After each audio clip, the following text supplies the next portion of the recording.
ఇంటి నుంచి బయటకు వెళ్లాలంటే డోర్ కి తాళం వేసి వెళ్తాం, లేదంటే మనం తిరిగి వచ్చేసరికి ఇల్లు గుల్లై ఉంటుంది. ఒక్కోసారి తాళం వేసినా సరే తిరిగి వచ్చేసరికి ఇంట్లో సామాన్ భద్రంగా ఉంటుందని గ్యారంటీ లేదు. కానీ ఆ గ్రామ ప్రజలది మాత్రం విచిత్ర పోకడ. అసలు ఆ గ్రామంలో ప్రజలెవరూ ఇంటికి తాళం వేసుకోరు.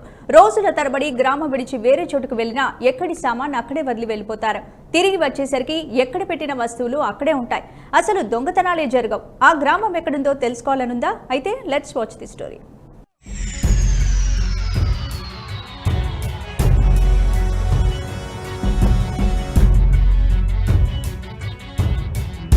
ఆదిలాబాద్ జిల్లా బోత్ మండలం శ్రీ గురుదేవ నగర్ లో ఓ వింత ఆచారం కొనసాగుతోంది. ఆ గ్రామ ప్రజలెవరూ ఇంటి తలుపులకు తాళాలు వేయరు. కొన్ని ఇళ్లకైతే అసలు గొల్లాలే ఉండవు. అయితే దీని వెనుక ఓ ఇంట్రెస్టింగ్ స్టోరీ ఉంది. అదేమిటంటే 36 ఏళ్ల క్రితం ఈ గ్రామానికి గంగానంద మహారాజ్ అనే స్వామి వచ్చాడు. ఆయన గ్రామస్తులతో మాట్లాడుతూ భక్తి ఉంటే సరిపోదని, దానితో పాటు మంచితనం, నిజాయితీ, క్రమశిక్షణ, మంచి అలవాట్లు ఉన్నప్పుడే దేవుడికి ప్రీతిపాత్రులు అవుతారని చెప్పారు. ఆ స్వామి చెప్పిన మాటల్ని తూచా తప్పకుండా పాటిస్తున్నారు ఈ గ్రామ ప్రజలు. ఇక్కడ ఉండేవారంతా గిరిజనులే, చదువుకున్న వాళ్ళు తక్కువే. కానీ ఆ ఊరి ప్రజల జీవన విధానం చూస్తే పట్టణ ప్రాంతాల వాళ్ళు విద్యావంతులు కూడా ముక్కున వేలేసుకోవాల్సిందే. ఒకప్పుడు పూర్తిగా వ్యవసాయం మీద ఆధారపడి బతికే వీరికి గంగానంద మహారాజ్ శిల్పకళలోనూ శిక్షణ ఇప్పించారు.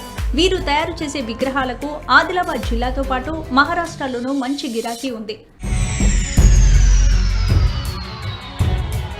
ఈ గ్రామ ప్రజలకు మొదటి నుంచి గంగానంద మహారాజ్ చెప్పిందే వేదం. వేరొకరి సొమ్ము కోసం ఆశపడకూడదు, నీతి నిజాయితీతో ఉండాలి, కష్టపడి పని చేసుకోవాలి, అనవసరంగా ఇతరులను నిందించకుండా ఉండాలి అంటూ ఆయన చెప్పిన బోధనలను నిత్య జీవితంలోనూ అమలు చేస్తూ బతుకుతున్నారు. అందుకే పొరపాటున కూడా ఒకరి వస్తువులు వేరొకరు ముట్టుకోరు.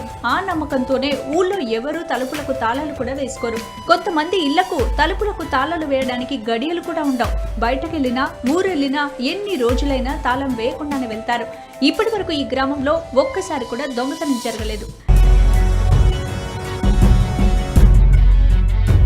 దురలవాట్లకు ఈ గ్రామస్తులు ఆమడు దూరం. మద్యం, గుట్కా, జూదం లాంటి అలవాట్లేవి ఇక్కడ కనిపించవు. జీవహింసను అస్సలు ప్రోత్సహించారు. ఊరంతా శాకాహారులుగానే ఉంటారు. ఇక పెద్దల మార్గంలోనే పిల్లలు కూడా. ఈ ఊళ్ళోని ప్రభుత్వ పాఠశాలలో మధ్యాహ్న భోజనంలో పిల్లలకు కోడిగుడ్డు పెట్టారు. దానికి బదులు అరటిపండు ఇస్తారు. ఇది తెలియక కొత్తగా వచ్చిన ఉపాధ్యాయుడు ఓసారి గుడ్డును వడ్డించాడట. దాంతో రెండో రోజు నుంచి పిల్లలు బడికి వెళ్లమంటూ మొండికేయడంతో విషయం తెలుసుకున్న గ్రామస్తులు ఉపాధ్యాయునికి అసలు సంగతి తెలపడంతో అప్పటి నుండి ఆ ఉపాధ్యాయుడు కూడా శాకాహారిగా మారిపోయాడు. బోత్ మండలంలోని గురుదేవ్ అనే గ్రామము ఒక భక్తి భావనకు నిదర్శనం.